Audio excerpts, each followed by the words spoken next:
అవసరం వచ్చినప్పుడు తీసుకుంటాను ప్రజలు అప్పుడు అంటే నేనేమంటున్నా అంటే 11th అవర్లో తాడు నా మెడకే బిగుసుకుంటుంది అనుకున్నప్పుడు ఒకలాగా ఆలోచన చేస్తా. ఓకే, మామూలుగా ఉన్నప్పుడు సమాజానికి కొంచెం అది ఏదైనా చెప్పాలనుకున్నప్పుడు ఇంకొకలాగా ఆలోచన చేస్తా. దీంట్లో పెద్ద రహస్యం ఏం లేదు, నేనేం దాచిపెట్టుకొని కూడా మాట్లాడతలేను.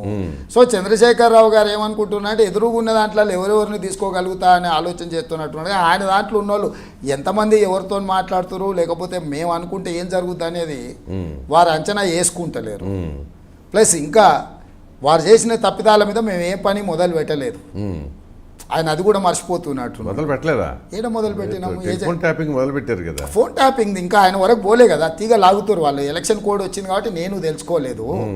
సో అట్లా అది ఫోన్ ట్యాపింగ్ అంటే ముఖ్యమంత్రికి వెళ్లకుండా మధ్యలో వాడికి ఏం పని, అడిగే తీటనా? మామూలుగా మనం అసలు 100% కరెక్ట్.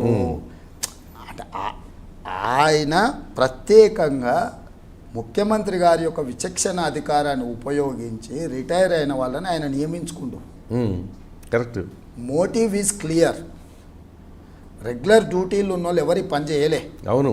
రిటైర్ అయిపోయి ఇంటికాడ ఉన్న వాళ్ళని ప్రత్యేకంగా వాళ్ళని పిలుచుకొచ్చి మళ్ళీ ప్రత్యేక ఉద్యోగం ఇచ్చి ఆ ఉద్యోగం కూడా ఫోన్ ట్యాపింగ్ ఉద్యోగమే ఇచ్చి రెగ్యులర్ పోస్టింగ్ ఇచ్చుకుంటూ ఫోన్ ట్యాపింగ్ పనే వాళ్ళకి అప్పచెప్పారు. అవును.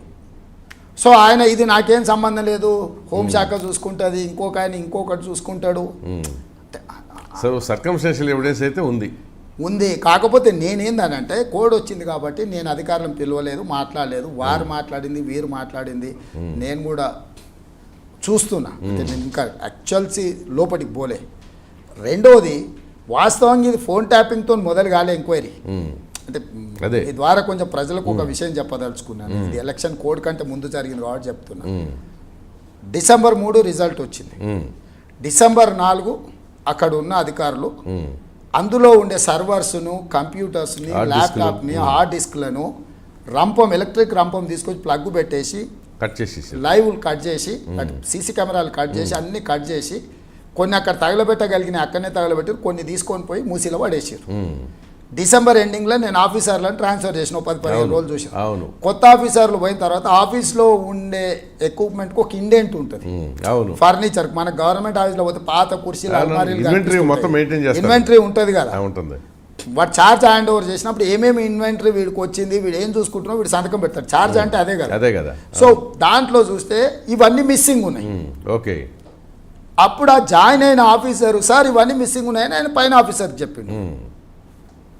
ఇదంతా మిస్సింగ్, సర్వర్లు ఇవి అవి ఇవన్నీ హార్డ్ డిస్కులు ఇవన్నీ మిస్సింగ్ ఉన్నాయి, లేవు ఇవి అని వీడు సంతకం పెట్టి ఇచ్చైతే వీడు బాధ్యత తీసుకోవాలి. ఒక నెల తర్వాత ఎవడో ఇన్స్పెక్షన్ పోయింది అనుకో, ఇమ్మీడియట్గా పై అధికారులకు చెప్పండి.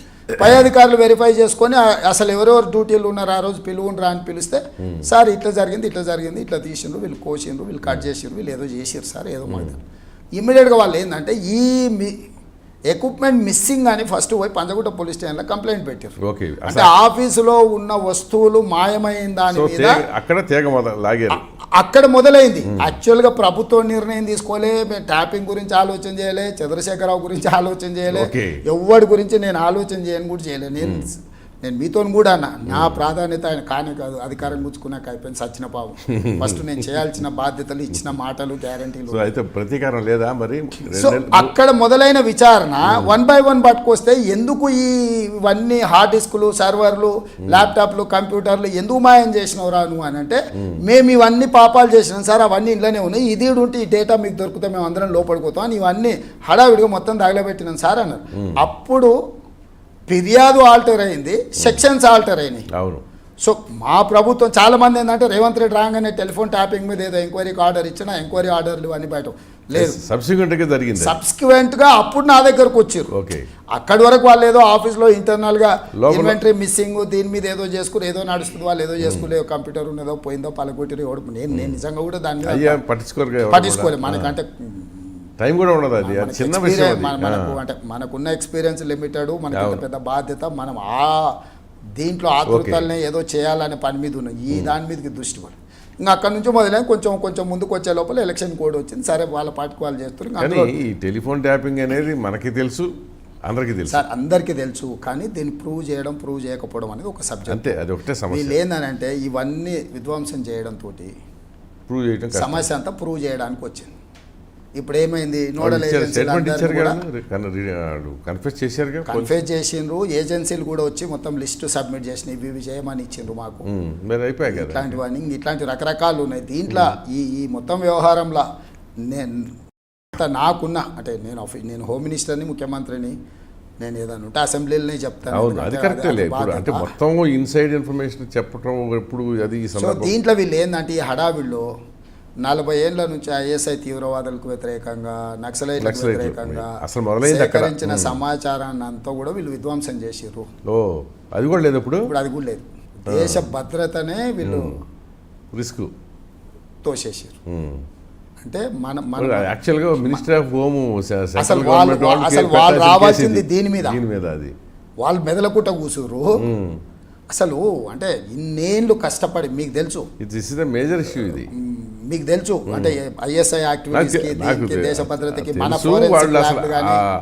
ఎక్విప్మెంట్ దానికోసమే వాడేవాళ్ళు. సో మనం Hyderabad how strong it is అనేది 94లో ఈ ఇన్వెస్టిగేషన్ మీద ఎక్కువ పునాదులు పడంతో టెక్నాలజీ కానీ ట్రైన్డ్ ఆఫీసర్స్ చంద్రబాబు వచ్చిన తర్వాత మొదలైంది యాక్చువల్గా. ఇది ప్రాపర్గా దాన్ని చేసి ఒక రికార్డు పెట్టుకొని అంటే బ్యాకప్ సిస్టమ్ పెట్టుకొని వ్యవస్థ అంతా పెట్టుకొని అప్పుడు పునాదులు వేసి దేశంలో ఏ మూలకి ఏ సంఘటన జరిగినా ఫస్ట్ మనోళ్ళనే అడుగుతారు. అవును, మీ దగ్గర ఇన్ఫర్మేషన్ ఏముంది, ఎవరు వాళ్ళు, మీరు చేయండి అని. అవును, కరెక్ట్. అంటే దేశంలో ఏ మూలకి చిక్కుమన్నా ఇప్పుడు ప్రగతి భవన్ దగ్గర ఎస్ఐబి ఆఫీస్లో సిఐఎస్ఎఫ్ సెల్ అని ఒకటి ఉంటుంది, సెంట్రల్ ఇంటెలిజెన్స్ కౌంటర్ ఇంటెలిజెన్స్ అంటారు కదా సింపుల్ గా. సో ఆ వ్యవస్థ ఏంటంటే నిరంతరం రాలాకను దేశ భద్రతకు సంబంధించిన విషయాలలో స్టేట్ లెవెల్ ఈ ప్రాంతంలో ఎక్కడ జరిగింది దాని కాస్త ఇట్లా వాడారు వీళ్ళు. ఆ వ్యవస్థను వాడుకోవడం విడిచిపెట్టండి సార్. ఈ ఉన్నదంతా పోయింది. ఇప్పుడు ట్రాక్ రికార్డ్ ఇంతకు ముందు ఏంది, మన దగ్గర రౌడీ షీటర్లు అంటే పోలీస్ స్టేషన్లో ఫోటోలు ఉంటే ఎవర్రా ఈ ఏరియాలో చాకుతో పొడిచేటోడేవాడు, లేకపోతే గొడ్డలతో నరికేటోడేవాడు, లేకపోతే బస్ స్టాండ్లలో బ్యాగ్లు ఎత్తుకుపోయేటోడు ఉంటేవాడు, చైన్లు గుందుకుపోయేటోడు ఎవడని మనకు ఒక హిస్టరీ షీట్ ఉంటుంది ఒక్కొక్కరికి. సేమ్ తీవ్రవాదులలో కూడా నేచర్ ఆఫ్ యాక్టివిటీని బట్టి ఎవడు వీని లింక్ ఏంది, వీని కనెక్షన్స్ ఏందని వాళ్ళు ఒక ట్రీ మెయింటైన్ చేస్తారు. చాలా మేజర్ ఇష్యూ. సో ఈ మేజర్ని తీసి మూసిలో వాడేసి కోసేసి పరపర కోసేసి. సో ఇప్పుడు నాదేమిన్నారు, మీదేమిన్నారు,